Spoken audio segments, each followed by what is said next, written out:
Everyone has some sort of a closet that's become too small. A closet is no place to live, and I want to support as many people as I can in stepping out of that prison into the fullness of life that's waiting for them on the other side of that closet door. I'm Nancy Shadlock from Centered Life Coaching. Join me in listening to these Coming Out Chronicles. Get curious about your story, and then see what good things are waiting for you on the other side of your closet door. Yeah. What prompted you to tell your husband? Did you cover that? Oh, he found out. I'm real bad at lying and even worse at covering my tracks. And so I was sending loving texts to Kristen, and I was head over heels.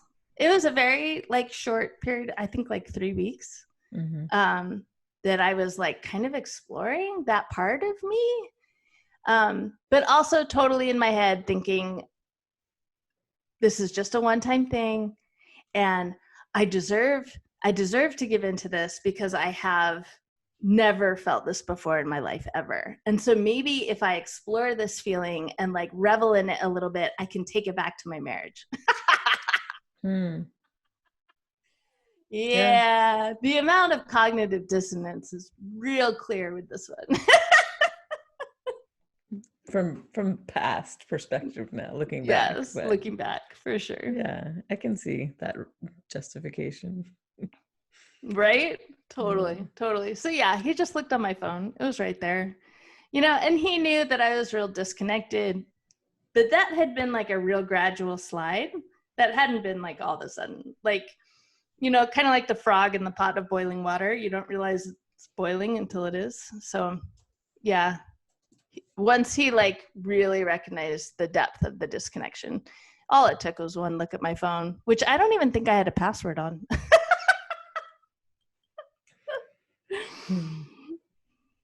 Yeah. So yeah, he found out. But even in those early days, we never said the words lesbian or gay or homosexual. It was just, why do you love her and not me? There was no talk of oh, maybe you're attracted to women and not men. And maybe this isn't about me. Maybe this is about your sexuality. There was no talk of that. It was just, you let yourself spend too much time with her and you fell in love with her. And now you got to fix that. You let someone else into this relationship and into your heart. And that's what you need to repent of. And you need to be done with it and come back. Right. If you could rewind and do something differently, what would you choose? Oh my gosh. So much. From that very first moment that I realized I was tingly for Kristen, I wish I had put the brakes on right then and not been ashamed of it and just be aware of it and come to Chad that night and say, dude, this is what's going on. Right. I think I might be attracted to women. It might have been such a different scenario. But there was no way that I could have said those words out loud to anyone. Not to anyone. Not even to myself. Right. And you had so many years of disconnection with him that you weren't on that kind of a basis of sharing those kinds of vulnerable realizations. No, because there had been quite a few moments in our first 10 years of marriage when I would say things like, I'm not really digging our intimacy. It's not really working for me. Can we try something else? And those were always kind of swept under the rug or deflected or no, just flat out no. And so, yeah, it didn't really set the stage for being vulnerable when I had a pretty big realization, right? What is life like now for you and Chad and Kristen and the kids? Yeah, in many ways, absolutely incredible. So we decided to move to the neighborhood where our kids were going to school. And that way the kids could walk to and from our houses and to school, because I was going to be working full time. So I couldn't do the 3 carpools I had done for 15 years. Yeah. So, so we live in this very suburban neighborhood. The elementary school is literally in the center of the neighborhood. It's 4 doors down from us. And the junior high school is within walking distance. And Chad's house is within walking distance. And so I like to feel that it's the best case scenario for our kids. Mm-hmm. Kristen and Chad and I and Chad's new wife, our number one priority is communicating well in front of the kids. And even when it's not in front of the kids, we have like an extended text message going, right? And it's not bad. It's not mean. It's not anything, which is awesome. Like that's a far cry from the divorce I experienced as a kid, right? Mm-hmm. So there's a lot of really great parts of it. And the fact that I'm doing work that I love is so energizing and aligned and just incredible. And then to be able to come out of my office and there's dinner on the table. Wow. I know, so right? Different than your past life. Yeah. She's really enjoying like this time as a mom. She's not enjoying the teenagers as much. Except she does speak their language. She knows a lot about memes and all the video games that they play and everything. So she connects with them on that. But yeah, she's getting a chance to do the mom thing, which she had never had before. She came into the relationship with no kids and she wasn't married. So it's absolutely incredible. It's incredible to wake up with someone you want to cuddle with. Yeah. I didn't know that was a thing. That's a thing. So yes, life is really awesome. There's a few little hiccups, like my oldest did decide to not live here anymore.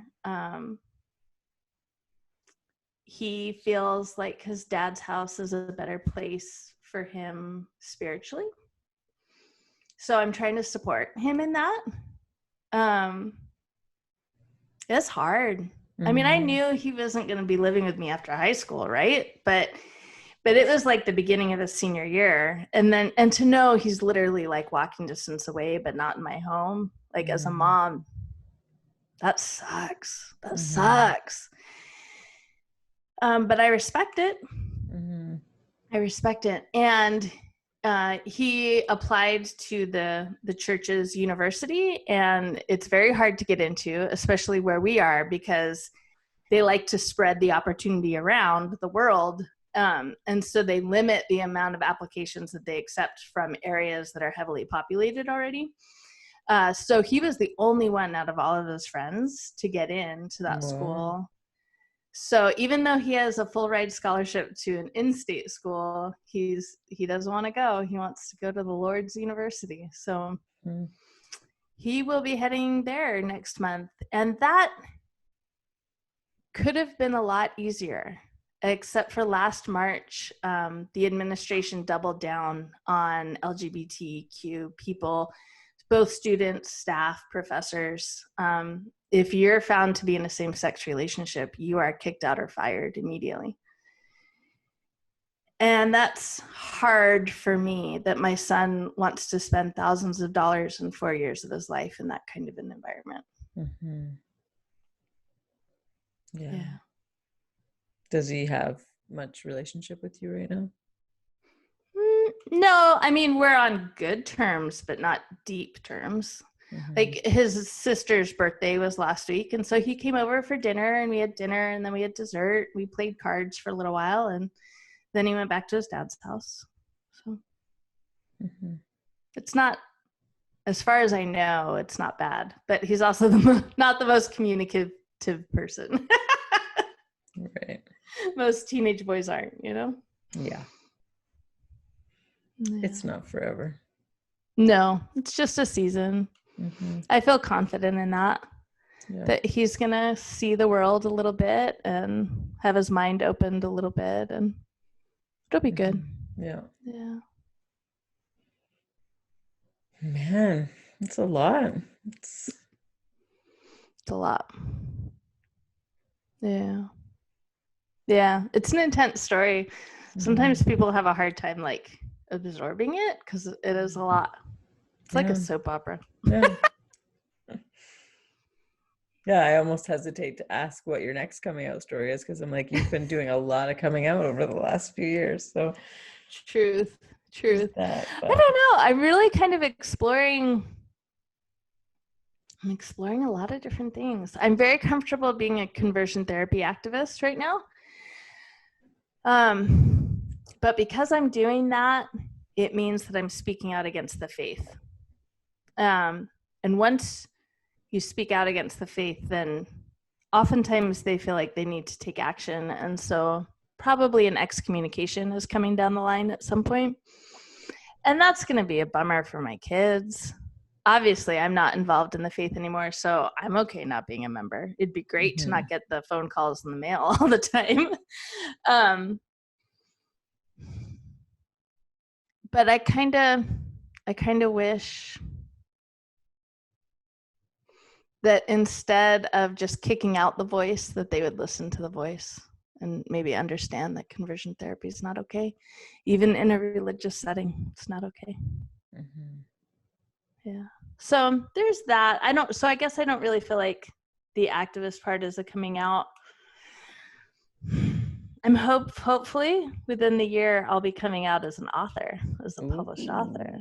That's what I really want. That's what I really want for 2020. Yeah. Okay. Yeah. Can I come back on the podcast? Absolutely. So I can come out as an author? Yes. All right. Something that you mentioned to me earlier was Facebook ads. You're kind of jumping into that realm, and it sounds like it's a kind of its own coming out story. Yeah, it is. Yeah, I was just telling Nancy earlier that it's a whole new visibility. Like, I thought I was visible before. I'm all over Facebook. I'm all over Instagram. I've started my debut on Twitter. I'm not witty enough to be on Twitter, but I'm there reading tweets. So I thought I was really visible, and I thought I had understood the tension of being visible. And then I started putting out Facebook ads. And I don't know what that did, but I seem to now be attracting some really weird individuals who feel a need to comment on everything I do. So that's been interesting. And as I was telling you earlier, they're all men. They're all men that are saying these really horrible things. Like, their mamas would not be happy if they saw what they were writing. And so it's really hard to stay neutral on the topic of men, because I've had so much interaction in the last 3 years that's been really negative. And I don't want to be that person, right? Because that's literally what they're doing. They're literally saying every queer person is a horrible thing for society, blah, blah, blah, blah, blah. So I don't want to be that way. I don't want to be that person who says men are jerks. Because actually that brings up an interesting memory. We had all these couple friends, and one of them I was very close with. He was literally my family doctor. And the wife was my very good friend that I talked to every day. Okay. It was those people. And after I moved out and I moved into the rental, I invited them over for dinner and dessert. I hadn't seen them in like 4 months. I was so excited to see them again. And the husband wouldn't come because he said, well, they're lesbians, so they hate men, right? So he didn't want to be there because he really felt like we were just going to hate on him. And I did not know that stereotype had existed. I'm still very much a baby gay. There's so many things I don't know. And so that really like knocked me upside the head. And now here I am 2 years later and kind of feeling like I hate all men. I don't want to be that person. I'm actively working to not be that person. But I have learned that if I just cover an emotion with a blanket of shame and stick it in the corner and not deal with it, it's still going to affect my life. It's still running the show. And so now I refuse to do that. I take that blanket of shame off and deal with this emotion that I'm not proud of, but I will deal with it. I'm not going to hide it in the corner. You know what I mean? Yeah. That's really huge. Yeah. Because like even to hear you admitting it on air, like that's really huge. I know for myself, like if I see something negative within myself, I'm like, oh, I'm just gonna like put that over there, right? Put the blanket in the corner. I don't want to look at it. I don't want to share it with someone else. Yeah. I'm leaning into, starting to be able to look at it. Yeah. And then learn from there. Because you're right, like nothing ever gets healed or dealt with until you like speak it out loud and start looking at it in the light. And I think I've had like I don't know if you felt this way, but to realize that, oh, I had this part of me that I never acknowledged, explored, integrated. It was hiding in the corner of my mind for so long, and it has brought me so much happiness. What else is in there? Like, it's really prompted me to like, there might be a lot of unexplored parts of me that I'm not even aware of because I've covered them with a blanket, right? So I feel like I've kind of gotten like pushed into a head start with that because I had a really great experience. I mean, some would say it was not great, but I really love that part of me that loves women because there's so much happiness there. It was really cool. So I'm able to be open to the idea that there's other parts of me that I've subconsciously covered up that could bring me happiness if I uncover them. Right. But regardless, it was a shame, a thought covered in shame that got me to the pit of suicide. And I'm not willing to go anywhere near that again. So if that means I've got to be real uncomfortable with myself, I'm going to do that because I'm not willing to even spend one day considering not being on this planet. Yeah. Did you feel that way? Did you start to wonder, like, what else is inside me? I don't know if I have. It's a really good prompting. I'm going to sit with that and see. Like, I shared in my story that I have a motorcycle license, and yet I didn't want to ride because then people would think I was a lesbian. And so, like, having the freedom to do that. The ironic thing is then I married a woman who is really terrified of me riding a motorcycle and wants me around for a long time. So I don't get to ride it much. But when we were in Hawaii on our honeymoon, she was like, oh yeah, rent a motorcycle. And I got to roar around, and it was so freeing and so fun. Really? That's awesome. Yes, that brings up an interesting thing that I'd love to discuss with you, but we can do this off mic if you want to. But so Kristen, my girlfriend, very much has those same feelings of, so she did college athletics. She was a basketball player in college. And so everyone has assumed that she was a lesbian for a long, long time. And she didn't realize that she was attracted to women until her mid-30s. Wow. So she came out when I did. And talk about all the people around her, her coworkers, everyone being like, yeah, we know. Right? Not very validating. If you get the opportunity to validate someone, that's not how you do it. So here she was, like, now she's very aware. Like, she didn't want to get her hair cut a certain way, very similar to your story, right? Because she's like, oh, all the lesbians do that. You know, and we were in Costco the other day and we saw a couple of lesbians, 2 lesbians together checking out. It was like kind of a big deal. We don't see that often in our area. And they were older and kind of bigger, not very in shape, and had the haircut, right? The standard lesbian haircut. And she was like, see, that's what I don't want to be. When people say that I'm a lesbian, that's what they're thinking of. And I'm not that. Right. So don't call me a lesbian. I'm like, oh, honey, I don't know how to support her in that because I've never struggled with that. Yeah. It's probably deeper than even just the lesbian stereotype, right? Like a whole embracing all of who you are. Yeah, you're right. That's probably really what it's about. And I can support her in that, in embracing who she is. I can do that. Mm-hmm. I know how to do that. How are you going to do that? Well, I think I long operate from the standard of you can't love yourself if you don't know yourself. And you can't get to know yourself if you're judging yourself all the time. If that critical inner voice won't shut the hell up, then you don't actually know who you are. You know who that voice is really well. But you don't know who you are and what you love and what you don't love, what turns you on and what turns you off, because you're too busy judging yourself and judging others. And I say that because that's where I was, right? And so once I was able to very intentionally remove that layer of judgment, that's when I was finally able to get to know myself. And once I got to know myself, I love who I am. So for me, that would be the first step in supporting her, is helping her to remove some judgment.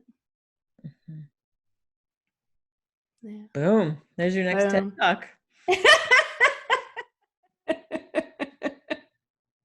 Ted won't let me on the stage for a while now. Shoot. I know, right? So I'll just have to come on your podcast and give my TED Talks from there. Okay, sounds good. I'll have you back. I think people are enjoying this. Good. So if people are enjoying this and want to connect with you, what's the best way to do that? Yeah, so the nonprofit's website is prideandjoyfoundation.com. And that is kind of the repository for all of our programs and our resources. We have merchandise. That's kind of fun. I know. I love a good t-shirt. And I'm most active on Instagram. It's kind of my happy place. So if you're on Instagram too, hit me up. And Facebook is kind of where I do a lot of the business stuff, because that is where the huge audience is. So I am there, but it's kind of icky. I think everyone is kind of in that place that it feels kind of icky to be on Instagram. It's time for a new platform. Isn't it though? Someone come up with something. Yeah. So I can jump on. So, and like I said before, like I'm on Twitter, but not very vocal. So yeah, that's where you can find me. And it's all under Pride and Joy Foundation, or my name. Yeah. Awesome. Cool. Thank you so much for being with us and sharing your stories. Yes, this was great. I loved it. Loved it. Really fun energy. Yeah. And I love platforms like this because I feel like one of my guiding mantras is that visibility is light. In that 6 months before I came out to my kids and I was living in the rental, I was all over Instagram, right? And I remember the night that I saw a picture, the first picture I'd ever seen of two women getting married. And it was like, oh, wow, look, they're happy, they're functional, they're joining their lives together. Like, this was incredible. I just didn't know that was a possibility. Yeah. And then I thought, okay, well, it's a possibility for others, but I'm like an ex-person of this faith, and I've got all these kids, and I'm in my 30s. I'm not like these cute 20-year-old lesbians on Instagram, right? So I really felt like there's no one like me. I'm the only one. I'm the only one like this. And then I found a podcast of this ex-person in that faith, and she had 7 kids, and she had amicably ended their marriage, and then she's now in a great partnership, and she's doing a podcast about the whole thing. And that was just, that was life-giving. Yeah. That was life-giving. And I had quite a few other experiences like that. And so it really made me realize, like, being visible, yes, is vulnerable, but it's also life for so many people. Even just since the release of my podcast, I've had like 3 women in 2 weeks reach out and say, I'm married to a man, happily married to a man, and I'm bi, and I want to come out. And like hearing someone's story helps me understand that about myself. And so I just love how hearing people's stories can bring life. You're right. I really talked a lot recently about, because I work with companies for their diversity trainings. And one of the biggest things that I teach them, I do like a whole thing on what your LGBTQ coworker wish you knew, right? And so one of them is coming out is not a one and done thing, right? Like we come out every flipping day, we come out. That is intense. And when people get that, it helps a lot.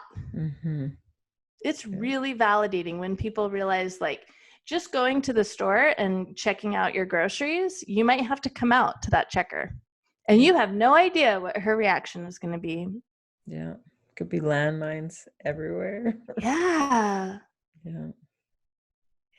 So yes, I agree with her. Like hearing a podcast like this and having people be visible and being able to hear their stories and how they dealt with it and what they wish they had done differently. I mean, it is life for a lot of people. Well, thank you for being that light and that life for a lot of people today. I will do it. Thank you for providing the platform and passing the mic. I really appreciate it. You're welcome. Thanks for listening to the Coming Out Chronicles. If you enjoyed it, give it a like. And if you think it would be helpful for someone else, please share it with them. If you'd like to connect with me, reach out on social. I'd love to support you on the next chapter of your coming out story. Until next time, this is Nancy Shadlock from Centered Life Coaching.